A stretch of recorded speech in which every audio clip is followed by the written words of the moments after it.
I wanted to do this video about business mainly because of the time we're in with this virus and all. And part of the idea was I was going to do a review of one of my favorite books called Up the Organization by Robert Townsend.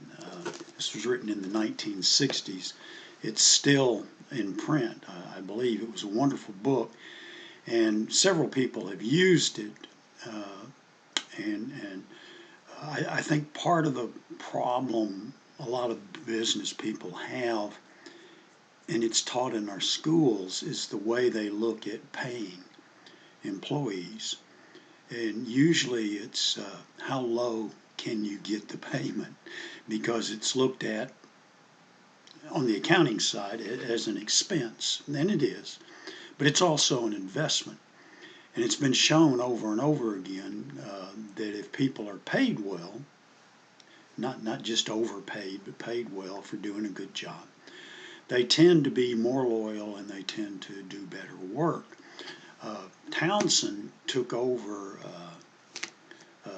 the Avis rent-a-car company in the 60s, and at that time there were like 3 rental car companies, and they were all pretty much either in major airports, railroad stations, bus terminals, or major hotels.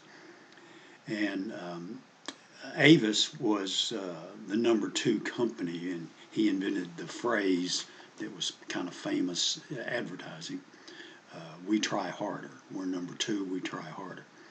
So he wrote this book, Up the Organization, after he left Avis, to help and to talk to other business people, which was if you're going to start a business and if you're going to want to build that business, don't do what the major corporations, the large businesses are doing now, because they didn't get big by doing what they're doing now.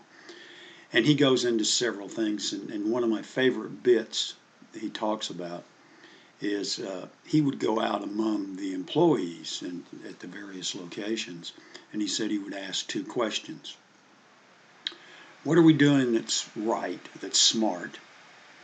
And what are we doing that's stupid?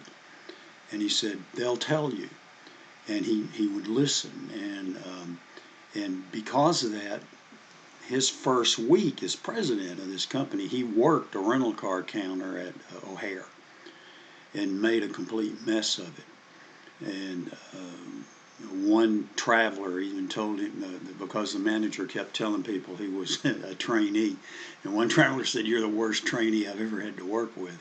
And his response was, "Yeah, and he's the president of the company." But anyway, he had the executives of the company every year after that work the rental car counters, because that was the point of contact with their customers, and that was how they found out how to. And this was before computers or what they are now. Almost everything was done by hand. But he was a big proponent of paying people, and he would go fight the boards of directors for paying his most productive people, not just a one-size-fits-all, but this person did this and this person did that. And Jack Welch, who went on and kind of saved GE for a time when it was going downhill, and then they went back to doing what they were doing after Jack Welch left. But anyway, he recommended this book. But for too long, businesses, stepping back a minute, have gone, how little can we pay? And that's part of this thing about transferring companies to Mexico and to China, and the whole thing is you can pay less money and for the wages, for the employees. So in some ways, people have kind of this mindset that if I can pay them as little as I can get away with and declare a profit, then we're going to be okay.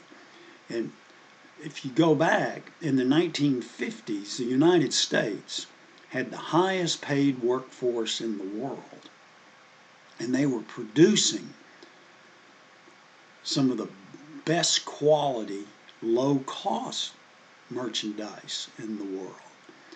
And primarily what's changed since then is two things, taxes and regulations.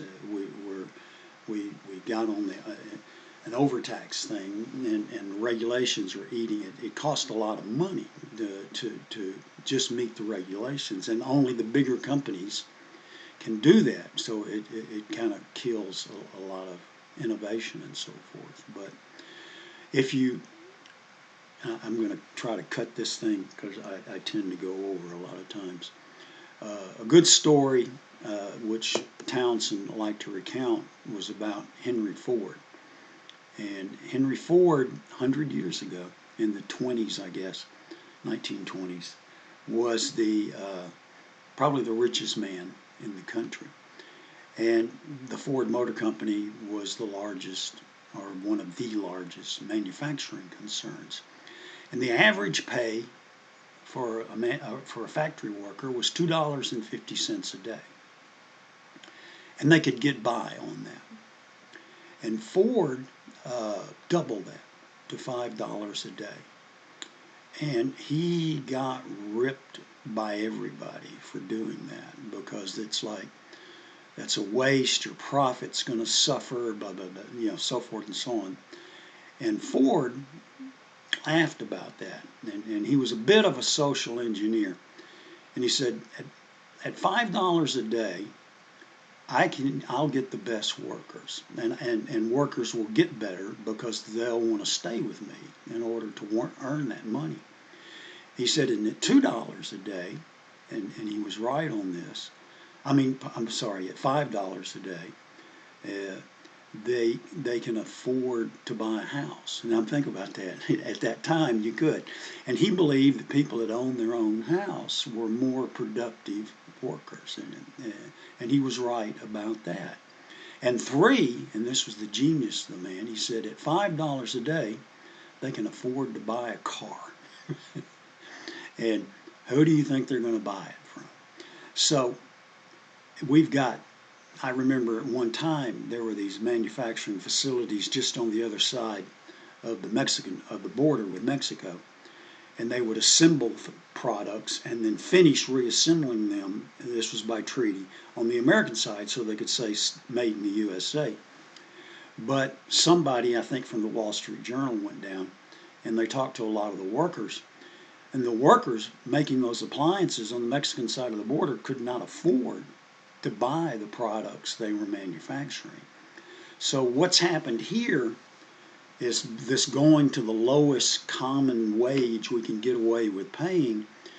We've destroyed a lot of towns, and those people, after working 20 or 25 years or more, have been told, go learn to code or go learn to do this. I mean, this is somebody who's 40 or 50 years old and whatnot, and you've disrupted everything, and they're being told to move and do this and so on. And so that you could ship that to a place that does not have our best interest at heart. And that's being shown now. People are starting to realize that.